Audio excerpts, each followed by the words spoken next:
Amazing sir. ಇದನ್ನೇ ಅನ್ಸುತ್ತೆ ಒಂದು ಟರ್ನಿಂಗ್ ಪಾಯಿಂಟು ಅಥವಾ ಒಂದು ರೈಟ್ ಮೊಳಕೆ ಹೊಡೆಯೋದು ಅಂತಾರಲ್ಲ, ಅದನ್ನು ಪೋಷಿಸ್ಕೊಂಡು ಹೋಗೋದು. ಸೊ ಕತೆ ಹೇಳೋ ಒಂದು ಥ್ರೆಡನ್ನೇ ಇಟ್ಕೊಂಡು ಆ ಕಥೆ ನಿಮ್ಮನ್ನು ಇಷ್ಟು ದೂರ ಕೈ ಹಿಡಿದಿದೆ, ಬೇರೆ ಬೇರೆ ಜಾಗಗಳಿಗೆ ಕರ್ಕೊಂಡು ಹೋಗಿದೆ. ಇವತ್ತು ಕೋಟಿ ಅಂತ ಬಂದಾಗ ಎಲ್ಲರೂ ಹಳೇ ಲೈಫಲ್ಲೇ ಹೊಸದನ್ನು ಹುಡುಕ್ತಾರೆ ಅಥವಾ ನೋಡೋ ಪರ್ಸ್ಪೆಕ್ಟಿವ್ ಇರುತ್ತೆ. ಸೊ ಮೊದಲು ಕಥೆಗಾರನಾಗಿ ಈ ಕಥೆಯನ್ನು ಸದ್ಯದ ವಾಸ್ತವ ಇವತ್ತಿನ ಸ್ಯಾಂಡಲ್ವುಡ್ಡು ಹೇಗೆ ಎಲ್ಲ ಪ್ಯಾನ್ ಇಂಡಿಯಾ ಸಿನಿಮಾಗಳ ಮಧ್ಯೆ ಬದುಕ್ತಾ ಇದೆ, OTT ಪ್ಲ್ಯಾಟ್ಫಾರ್ಮ್ಸ್ಗಳ ಮಧ್ಯೆ ಈ ಎಳೆಯನ್ನು ಹೇಳಬೇಕು ಅಂತ ಧೈರ್ಯ ಬಂದಿದ್ದು ಹೇಗೆ? ಆ ಎಳೆ ಎಲ್ಲಿಂದ ಸಿಕ್ತು ನಿಮಗೆ? ಧೈರ್ಯ ಅಥವಾ ಭಯದ ಪ್ರಶ್ನೆನೇ ಇಲ್ಲ ರಶ್ಮಿ. ಯಾಕೆಂದರೆ ನಾನು ಇದನ್ನು ಯೋಚನೆ ಮಾಡಿಲ್ಲ.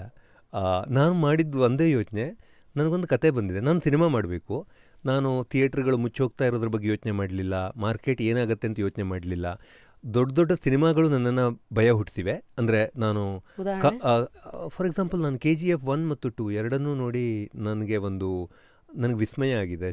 ಹೆಂಗೆ ಈ ಕಲರ್ ತರಕ್ಕೆ ಸಾಧ್ಯ, ಹೆಂಗೆ ಈ ಕನ್ಸಿಸ್ಟೆನ್ಸಿ ಸಾಧ್ಯ, ಈ ಥರ ನಾನು ಅಂದ್ಕೊಂಡದ್ದಿದೆ, ಹೊಟ್ಟೆ ಕಿಚ್ಚುಪಟ್ಟದ್ದಿದೆ. ಅವ್ರಿಗೆ ಸಾಧ್ಯ ಆಗ್ತಾ ಇದೆಯಲ್ಲ ಅಂತ ಹೊಟ್ಟೆ ಕಿಚ್ಚುಪಟ್ಟದ್ದು ಇದೆ, ಜಾಸ್ತಿ ಪಟ್ಟಿದ್ದೀನಿ. ಅಂದರೆ ಅದೊಂಥರ ಸಾತ್ವಿಕವಾದ ಹೊಟ್ಟೆ ಕಿಚ್ಚು ಅಂತ ಅಂದ್ಕೊಳ್ಳಿ, ಆ ಥರ ಆಗಿದೆ. ಕಾಂತಾರದ ಬರವಣಿಗೆ ನೋಡಿದಾಗ ಅಥವಾ ಗರುಡ ಗಮನ ವೃಷಭ ವಾಹನದ ಬರವಣಿಗೆ ನೋಡಿದಾಗ ಸಾಕಷ್ಟು ಸಂಭ್ರಮ ಪಟ್ಟಿದ್ದೀನಿ ನಾನು. ಅದೇ ಥರ ತಮಿಳಿನ ಸಿನಿಮಾಗಳು, ತೆಲುಗು ಸಿನಿಮಾಗಳು, ಹಿಂದಿ ಸಿನಿಮಾಗಳು, ಮಲಯಾಳಂ ಸಿನಿಮಾಗಳು, ಇಂಗ್ಲೀಷ್ ಸಿನಿಮಾಗಳು, ಅಂದರೆ ಬೇರೆ ಬೇರೆ ಭಾಷೆಯ ಸಿನಿಮಾಗಳು ಎಲ್ಲಿ ಕತೆ ಸಿಕ್ಕಿದ್ರೂ ಓದುವ, ಎಲ್ಲಿ ಕತೆ ಕಂಡರೂ ನೋಡುವ ವ್ಯಕ್ತಿ ನಾನು. ಸೊ ಅಂದರೆ ಅದು ಆಸೆ ನನಗೆ. ಬಟ್ ಇದನ್ನೆಲ್ಲ ನಾನು ಈ ಕತೆ ಮಾಡೋಕ್ಕೆ ಹೋದಾಗ ಇದು ಎಲ್ಲಿ ನಿಲ್ಲುತ್ತೆ ಅಂತ ಯೋಚನೆ ಮಾಡಿಲ್ಲ. ಈ ಸಿನಿಮಾ ಓಡುತ್ತೋ ಗೆಲ್ಲುತ್ತೋ ಸೋಲುತ್ತೋ ಯೋಚನೆ ಮಾಡಿಲ್ಲ. ಬರೀ ಇದೊಂದು ಸಿನಿಮಾ ಮಾಡಬೇಕು, ಇದಕ್ಕೆ ಮಾರ್ಕೆಟ್ ಇರುತ್ತೋ ಇಲ್ವೋ ಅಂತ ಯೋಚನೆ ಮಾಡಿದರೆ ಬಹುಶಃ ನಾನು ಈ ಹಂತದಲ್ಲಿ, ಯಾಕೆಂದರೆ ಕನ್ನಡದ ಸಿನಿಮಾ ಅಂತಲ್ಲ, ಇಂಡಿಯಾದ ಕಮರ್ಷಿಯಲ್ ಸಿನಿಮಾಗಳು ಒಂದು ಲೆವೆಲ್ನ ಕ್ರೈಸಿಸ್ನಲ್ಲಿವೆ ರೈಟ್ ನಾವು. ಈ ಕ್ರೈಸಿಸ್ನ ಹಂತದಲ್ಲಿ ನಾನು ಇಲ್ಲಿ ಇರ್ತಾನೆ ಇರಲಿಲ್ವೇನೋ, ಬಹುಶಃ ನಾನು ಇದನ್ನು ಊಹಿಸಿರ್ತಿದ್ದೆ ಅಂತ ಅಂದ್ಕೋತೀನಿ. ಹಾಗಾಗಿ ಯೋಚನೆ ಮಾಡಿಲ್ಲ, ನುಗ್ಗಿಬಿಟ್ಟಿದ್ದೀನಿ. ನುಗ್ಗಿ ಇಲ್ಲಿಗೆ ಬಂದಾಗಿದೆ. ಈಗ ಭಯ ಆಗಲಿಲ್ವಂತ ಕೇಳಿದರೆ ಅದು ಯೋಚನೆ ಮಾಡಿದರೆ ಭಯ ಆಗಿರೋದೋ ಏನೋ, ಯೋಚನೆ ಮಾಡಿಲ್ಲ ರಶ್ಮಿ. ಐ ಥಿಂಕ್ ಅದೇ ಅನ್ಸತ್ತೆ, ನಮ್ಮನ್ನು ಹಂಗೆ ಎಳ್ಕೊಂಡು ಹೋಗೋದು ಅನ್ನೋದೊಂದು ಆಡುಭಾಷೆನಲ್ಲಿದೆ. ಅದು ನಿಮಗೆ ಹೀಗೆ ಎಳ್ಕೊಂಬಂದಿದೆ. ನಿಮ್ಮೆಲ್ಲ ವಿವೇಚನೆಗಳನ್ನೆಲ್ಲ ಹಾಕಿ ಏನು ಎಳೆ ಅಂತ ಬರೆದಿದ್ದೀರಾ. ನನ್ನ ಮುಂದಿನ ಕುತೂಹಲ ಇರೋದು, ಇಷ್ಟೊಂದು ಜೀವನ ನೋಡಿರೋ ಪರಮ್ ಅವರು ಈ ಕಥೆಯ ಎಳೆಯನ್ನು ನೋಡೋಕ್ಕೆ ಆ ಪ್ರಚೋದನೆಗಳೇನು? ಏನು ಈ ಎಳೆ ಅಂದರೆ, ನನಗೆ ಗೊತ್ತು ನಿಮ್ಮ ಇನ್ಸ್ಟಾದೆಲ್ಲ ನೋಡಿದಾಗ ಪ್ರಾಮಾಣಿಕತೆಯನ್ನೇ ಪ್ರಾಣ ಅಂತ ಮಾಡ್ಕೊಂಡಿರೋ ಒಬ್ಬ ಕೋಟಿ, ಅವನ ಎದುರುಗಡೆ ದುಷ್ಟತನವನ್ನೇ ದುಡಿಮೆಯಾಗಿ ಮಾಡ್ಕೊಳ್ಳೋ ಒಬ್ಬ ವಿಲನ್ನು. ಇದು ಒಂದು ಎರಡು ಎಕ್ಸ್ಟ್ರೀಮು. ಇದ್ರ ಮಧ್ಯೆ ಪ್ರತಿಯೊಬ್ಬ ಜನಸಾಮಾನ್ಯನ ಕತೆ ಕೋಟೆ ಅಂದರೆ ಒಂದು ಇಡೀ ಸ್ಟೋರಿನೇ ಒಂಥರ ವೈಫೈ ಇದ್ದಂಗೆ. ನಾವೆಲ್ಲ ಮೊಬೈಲ್ ಫೋನ್ಗಳು, ಎಲ್ಲರೂ ಅದಕ್ಕೆಲ್ಲೋ ಒಂದು ಕಡೆ ಕನೆಕ್ಟ್ ಆಗ್ತೀವಿ. ಸೊ ಇದೆಲ್ಲ ಒಂದಷ್ಟು ಆಯಾಮಗಳು ಅಂತ ಅಂದ್ಕೊಳ್ಳೋಣ. ಇದೆಲ್ಲದಕ್ಕೂ ಮೀರಿದ್ದು ಇದು ಸ್ಕೆಲಿಟನ್ ಆದರೆ ಅದಕ್ಕೆ ಜೀವ ತುಂಬಿಸೋದೇ ಆ ಮಸಲ್ಲು ಮತ್ತು ಆ ಬ್ಲಡ್ ಅಲ್ವೇ, ಮತ್ತು ಅದ್ರ ಮೇಲೆ ಬರುವಂಥ ಒಂದು ಚರ್ಮ, ಅದೇ ಒಂದು ವಾವ್ ಏನು ಚೆನ್ನಾಗಿದೆ ಪ್ರಾಡಕ್ಟು ಅಂತ. ಸೊ ಈ ಥರ ಎಲ್ಲ ಹಂದರಗಳಲ್ಲಿ ಈ ಒಂದು ಕಥೆಯನ್ನು ನೀವು ಎಳೆಯಾಗಿ ಏನು ತೊಗೊಂಡಿದ್ದೀರಾ? ಈ ಜರ್ನಿ ಹೇಗಿತ್ತು? ಅಂದರೆ ಹೇಗೆ ಅನುಭವಿಸಿದ್ದೀರಾ, ಅದನ್ನು ಹೇಗೆ ಎದುರಿಸ್ಕೊಂಡು ಬಂದಿದ್ದೀರಾ? ಇಲ್ಲ ಅಂದರೆ ನಾನು ಒಂಚೂರು ಇಷ್ಟು ಯೋಚನೆ ಮಾಡಲಿಲ್ಲ.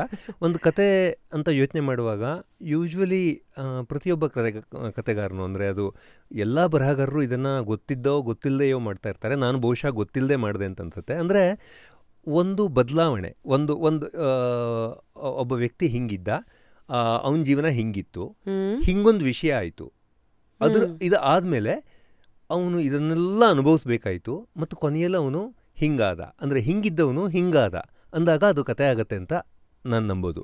ಅಂದರೆ ಆ ಚೇಂಜ್ ಇದೆಯಲ್ಲ ಅದು ಕತೆ. ಒಂದು ಪಾತ್ರ ಹೆಂಗೋ ಇರುತ್ತೆ, ಅದಕ್ಕೆ ಅನೇಕ ತೊಂದರೆಗಳಿರುತ್ತೆ. ಅಂದರೆ ಅದಕ್ಕೂ ಗೊತ್ತಿರಲ್ಲ, ಅದು ಆ ಪಾತ್ರಕ್ಕೂ ಗೊತ್ತಿರಲ್ಲ, ನನಗೆ ಈ ತೊಂದರೆ ಇದೆ ಅನ್ನೋದು ಪಾತ್ರಕ್ಕೂ ಗೊತ್ತಿರಲ್ಲ. ಆ ಪಾತ್ರ ಒಂದು ಸನ್ನಿವೇಶವನ್ನು ಎದುರಿಸಬೇಕಾಗತ್ತೆ, ಮತ್ತು ಅದು ಆ ಪಾತ್ರಕ್ಕೆ ಒಂದು ಪೇನ್ಫುಲ್ ಜರ್ನಿಯನ್ನು ಕೊಡುತ್ತೆ. ಅದರಿಂದೆಲ್ಲ ಅದು ದಾಟ್ಕೊಂಡು ಹೋಗಿ ಒಂದು ಬದಲಾವಣೆ ಆಗುತ್ತೆ. ಅದು ಆ ಬದಲಾವಣೆಯನ್ನು ನೋಡೋದಕ್ಕೆ ಬಹುಶಃ ನಾವು ಕಥೆಗಳನ್ನು ಓದ್ತೀವಿ, ಬದಲಾವಣೆಯನ್ನು ನೋಡೋದಕ್ಕೆ ಬಹುಶಃ ಸಿನಿಮಾಗಳನ್ನು ನೋಡ್ತೀವಿ. ನೀವು ಯಾವುದೇ ಸಕ್ಸಸ್ಫುಲ್ ಸಿನಿಮಾದಲ್ಲಿ ಈ ಬದಲಾವಣೆಯನ್ನು ನಾವು ಗಮನಿಸ್ಬೋದು. ಸೊ ನನಗೆ ಹಿಂಗೊಂದು ದಿನ ಈ ಥರ ಹೊಳಿತಿದ್ದು ನನ್ನ ಥಿಯರಿ ಆಯಿತಾ ರಶ್ಮಿ. ತುಂಬ ಸೀರಿಯಸ್ ಆಗೆಲ್ಲ ತೊಗೋಬೇಡಿ, ನಾನು ಕಥೆಯನ್ನು ಹೆಂಗೆ ಯೋಚನೆ ಮಾಡ್ತೀನಿ ಅಂತ ಹೇಳೋಕ್ಕೆ ಇಷ್ಟಪಟ್ಟೆ ಅಷ್ಟೇ.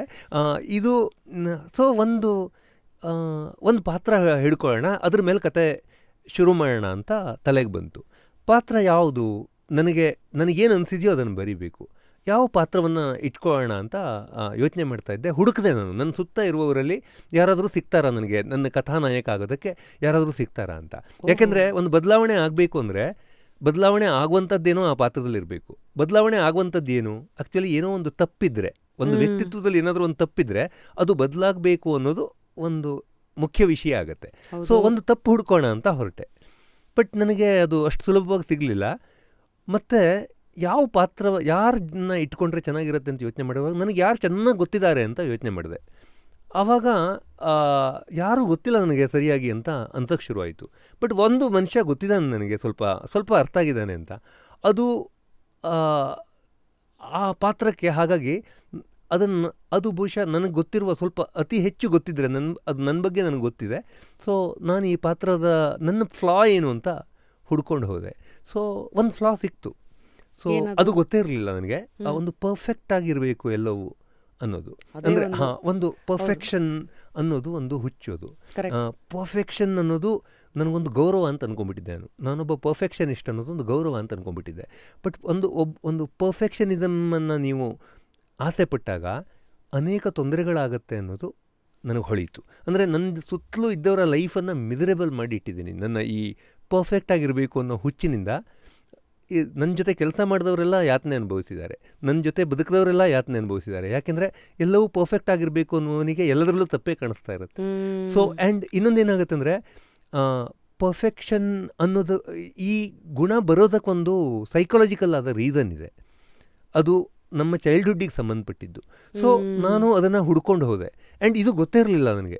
ನಾನು ಅಲ್ಲಿವರೆಗೆ ಇದು ನನ್ನ ಬ್ಯಾಚ್ ಆಫ್ ಆನರ್ ಅಂತ ಅಂದ್ಕೊಂಡಿದ್ದೆ. ನನ್ನ ಗೌರವದ ವಿಷಯ ಇದೊಂದು, ಈ ಒಂದು ಪರ್ಫೆಕ್ಷನಿಸಮ್ನ ಹುಚ್ಚು ಅಂತ ಅಂದ್ಕೊಂಡಿದ್ದೆ. ಬಟ್ ಸಡನ್ಲಿ ಅರ್ಥ ಆಯಿತು ಇದೊಂದು ಮಾನಸಿಕ ಸಮಸ್ಯೆ ಅಂತ. ಓಕೆ, ಸೊ ಒಬ್ಬ ಪರ್ಫೆಕ್ಷನಿಸ್ಟಿಗೆ, ಅಂದರೆ ಆಸೆ ಪಡುವವನಿಗೆ, ನಾನು ಯಾವುದನ್ನಾದರೂ ಪರ್ಫೆಕ್ಟಾಗಿ ಮಾಡಿದ್ದೀನಿ ಅಂತ ತಪ್ಪು ತಿಳ್ಕೊಬೇಡಿ. ಅಂದರೆ ಅರ್ಥ ಏನು ಅಂದರೆ ಅದಕ್ಕೊಂದು ಕ್ರೇವಿಂಗ್ ಇರುತ್ತಲ್ಲ, ಇದು ಹೀಗೆ ಆದರೆ ಸರಿ, ಇದರಲ್ಲಿ ಯಶಸ್ಸೇ ಸಿಗಬೇಕು ಅನ್ನೋ ಒಂದು ವಿಷಯ ಇರುತ್ತೆ. ಒಬ್ಬ ಪರ್ಫೆಕ್ಷನ್ ಅನ್ನೋ ಹುಚ್ಚಾಗಿ ತಗೊಂಡವನು ಹೋಗೋ ಹಾದಿಯಲ್ಲಿ ಅದು ಇರುತ್ತೆ. ಸೊ ಆವಾಗ ಏನಾಗುತ್ತೆ, ನಿಮಗೆ ಒಂದು ರಿಸ್ಕ್ ತೊಗೊಳ್ಳೋ ಅಬಿಲಿಟಿ ಕಮ್ಮಿ ಆಗುತ್ತೆ. ನೀವು ಎಲ್ಲವನ್ನು ನೀವು ಯಾವುದಾದ್ರು ಒಂದು ಟಿಕೆಟ್ ಕೊಟ್ಟರೆ ನನಗೆ ಮುಂಬೈಗೆ ಹೋಗ್ಬಾ 9:30 ಫ್ಲೈಟು ಅಂದರೆ ನಾನು 7:30 ಏರ್ಪೋರ್ಟಲ್ಲಿ ಇರ್ತೀನಿ. ಯಾಕೆಂದರೆ ನನಗೆ ಫ್ಲೈಟ್ ಮಿಸ್ ಆದರೆ ಅಂತ ಒಂಥರ ಯೋಚನೆ. ಮೊದಲನೇ ದಿನ ರಾತ್ರಿ ಫುಲ್ ನಿದ್ದೆ ಇಲ್ಲ. ಯಾಕೆಂದರೆ ನಿದ್ದೆ ಬಂದು ಎಚ್ಚರವೇ ಆಗದಿದ್ದರೆ ನಾನು 6:30 ಮನೆ ಬಿಡೋಕ್ಕಾಗಲ್ಲ. 6:30 ಮನೆ ಬಿಟ್ಟಿಲ್ಲ ಅಂದರೆ 7:30 ತಲುಪಲ್ಲ ಅಂತ. 7:30 ಹೋಗಿ ತಲುಪಕ್ಕೆ 1 ಗಂಟೆ ಇದೆ ಅಂದರೆ ಟ್ರಾಫಿಕ್ ಜಾಮ್ ಆಗಿಬಿಟ್ರೆ, ಇನ್ನೊಂದು ಆಗಿಬಿಟ್ರೆ, ಈ ಥರ ಒಂದು ಹುಚ್ಚು ಆಲೋಚನೆಗಳಲ್ಲಿ ಇಡೀ ಜೀವನವನ್ನು ನರಕ ಮಾಡಿಕೊಂಡಿದ್ದೆ ಅಂತ ಅನ್ನಿಸ್ತು. ಇದು ಗೊತ್ತಾಗಿದೆ ಈಗಲೂ, ಫುಲ್ ಹೋಗಿದೆ ಅಂತಲ್ಲ, ಆ ಸಮಸ್ಯೆ ಇದೆ. ಆದರೆ ಈ ಸಮಸ್ಯೆಯನ್ನು, ಈ ಫ್ಲಾವನ್ನು ಇಟ್ಕೊಂಡು ಒಂದು ಕತೆ ಮಾಡೋಣ ಅಂತ ಅನ್ನಿಸ್ತು. ಯಾಕಂದರೆ ಇದು ನನ್ನ ಸಮಸ್ಯೆ, ನನ್ನ ಮಾನಸಿಕ ಸಮಸ್ಯೆ, ನನ್ನ ಹುಚ್ಚನ್ನು ಹೆಂಗೆ ರಿಪೇರಿ ಮಾಡ್ಕೊಳ್ಳೋಣ ಅನ್ನುವ ಸಂದರ್ಭದಲ್ಲಿ ಇದನ್ನು ನಾಯಕನಿಗೆ ಕೊಡೋಣ ಈ ಹುಚ್ಚನ್ನು ಅಂತ ಅನ್ನಿಸ್ತು. ಆ್ಯಂಡ್ ದೆನ್ ಪಟ ಸೀನ್ಗಳು ಬರೋಕ್ಕೆ ಶುರುವಾದವು. ಆ್ಯಂಡ್ ನಾನು ಅರ್ಥ ಆಗೋಕ್ಕೆ ಶುರುವಾದೆ ಮತ್ತು ಭಯ ಆಗೋಕ್ಕೆ ಶುರುವಾಯಿತು. ಯಾಕೆಂದರೆ ನಿಮ್ಮ ಸಮಸ್ಯೆಯನ್ನು ನೀವು ಎದುರಿಸುವಾಗ ನಿಮಗೆ ಭಯ ಆಗೋಕ್ಕೆ ಶುರುವಾಗುತ್ತೆ. ಅಯ್ಯೋ, ಇಷ್ಟು ಹೋಪ್ಲೆಸ್ ಆಗಿದ್ದ ನಾನು ಅಂತ. ಸೊ ಹೀಗೆ ಅದನ್ನು, ಆ್ಯಂಡ್ ನಿದ್ದೆ ಬರಲಿಲ್ಲ, ಅಳು ಬಂತು, ಒದ್ದಾಟ ಆಯಿತು, ಮಾತು ಕಡಿಮೆ ಆಯಿತು, ನಿದ್ದೆ ಹೋಯಿತು. ಸೊ 1-2 ತಿಂಗಳು ಸಖತ್ ಒದ್ದಾಡಿದೆ. ಬಟ್ ಅದನ್ನು ಆ ಭಯದಲ್ಲೇ ಸೀನ್ಗಳನ್ನು ಬರ್ಕೊಂಡು ಹೋದೆ. ಇಡೀ ಕತೆ ಕಂಪ್ಲೀಟ್ ಆಯಿತು. ಕಂಪ್ಲೀಟ್ ಆಗುವ ಹಂತದಲ್ಲಿ ಅಷ್ಟು ಹೊತ್ತು ಆ ಸಮಸ್ಯೆ ಜೊತೆ ಇದ್ದದ್ರಿಂದ, ನನ್ನ ಹುಚ್ಚಿನ ಜೊತೆ ನಾನು ಇದ್ದದ್ರಿಂದ ಹುಚ್ಚು ಸ್ವಲ್ಪ ಕಮ್ಮಿ ಆಯಿತು. ಅದು ಈ ಸಿನಿಮಾದಿಂದ ನನಗಾಗಿರೋ ಲಾಭ. ವಾವ್, ಎಷ್ಟು ಚೆನ್ನಾಗಿ ಮೂರನೇ ಥರ್ಡ್ ಪರ್ಸನ್ಸ್ ಪಾಯಿಂಟ್ ಆಫ್ ವ್ಯೂಯಿಂದಲೂ ನಿಮ್ಮನ್ನು ನೀವು ನೋಡಿ ಅದನ್ನು ಕಥೆಯಾಗಿ ತಂದು ಎಲ್ಲಿ ರಿಪೇರಿ ಮಾಡ್ಕೋಬೇಕು ಮಾಡಿ, ಎಲ್ಲಿ ನಿಮ್ಮ ಒಂದು ವೀಕ್ನೆಸ್ಸನ್ನೇ ಬಂಡವಾಳವಾಗಿ ಹಾಕಬೇಕು ಹಾಕಿ ಇವತ್ತು ಕೋಟಿ ಮೂಲಕ ಮಾನಸಿಕವಾಗಿ ಸಾಕಷ್ಟು ಕೋಟಿಗಳನ್ನು ಗೆದ್ದು ಈ ಇನ್ವೆಸ್ಟ್ಮೆಂಟಾಗಿ ಹಾಕಿ ಇಲ್ಲಿ ನಿಂತಿದ್ದೀರಾ ಸರ್. ಅಂದರೆ ಹುಚ್ಚು ಥ್ಯಾಂಕ್ ಫುಲ್ ಯು. ಬಿಟ್ಟಿಲ್ಲ, ಹುಚ್ಚು ಫುಲ್ ಬಿಟ್ಟಿಲ್ಲ, ಸ್ವಲ್ಪ ಕಮ್ಮಿ ಆಗಿದೆ ಅಂತ ಹೇಳಿದೆ. ನಾನು ಭಾಳ ಯೋಚನೆ ಮಾಡಿ ಆ ಶಬ್ದ ಬಳಸಿದ್ದೀನಿ, ಸ್ವಲ್ಪ ಕಮ್ಮಿ ಆಗಿದೆ.